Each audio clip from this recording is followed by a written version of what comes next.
এই রাজ্যের প্রশাসন যেভাবে নোংরামি পদ্ধতিতে আমাদের শিক্ষকদের, সম্মানীয় শিক্ষকদেরকে চ্যাংদোলা করে বাসে উঠিয়ে নিয়ে গেছে অগণতান্ত্রিক পদ্ধতিতে, তার প্রতিবাদে আমরা এসেছিলাম। আপনারা হয়তো জানেন, এদেরকে ছাড়ার জন্য আমরা যখন যোগাযোগটা করার চেষ্টা করি তারা বলেছিল শর্ত। বলে কি শর্ত? বন্ডের মধ্যে সই করে এদেরকে ছাড়া হবে। তারই প্রতিবাদে আজকে আমরা পশ্চিম থানা ঘেরাও করি, যেন একটা গণতান্ত্রিক পদ্ধতিতে যারা আন্দোলন করে তার মধ্যে শর্ত কেন থাকবে? শর্ত থাকতে পারে না। গণতন্ত্রের কণ্ঠরোধ করা হচ্ছে এই রাজ্যে। আর স্বরাষ্ট্রমন্ত্রী বলছে আচ্ছে দিন আয়েগা। কোথায় আচ্ছে দিন? যে রাজ্যে শিক্ষকদেরকে অপমান করছেন মাননীয় স্বরাষ্ট্রমন্ত্রী, আপনি সজাগ হন। এভাবে গণতন্ত্র চলতে পারে না। আপনি হুঁশিয়ার হয়ে যান। গণতন্ত্র এভাবে চালাতে পারবেন না, রাজ্য এভাবে চালাতে পারবেন না। শিক্ষকদের যে যারা সমাজের মেরুদণ্ড, তাদেরকে অপমান করে কোনো সমাজ, কোনো দেশ অগ্রগতির দিকে যেতে পারে না। তাহলে রাজ্যটা কী করে নেবেন আপনি? এখন কথাবার্তার বলে উনি রাজি হয়েছেন যে আমাদেরকে নিঃশর্ত ছাড়া হবে। তার সঙ্গে আমরা বলি যে আমরা ওই জায়গা থেকে যাবো না, আমাদেরকেও অ্যারেস্ট করুন।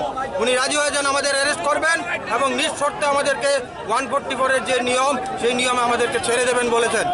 আর আপনাদের যে মেইন দাবি, সেই দাবিটা নিয়ে কি অন্যভাবে মুখ করার চেষ্টা করবো। আমরা কিন্তু স্তব্ধিত হয়নি, ভয় পাইনি।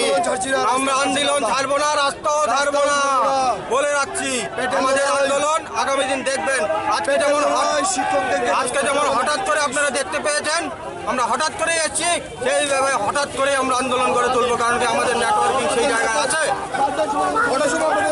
আপনাদের কটার সময় উঠেছিল আপনাদের? ভোর 7টা নাগাদ এসেছিলেন।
बाकी का क्या काम है?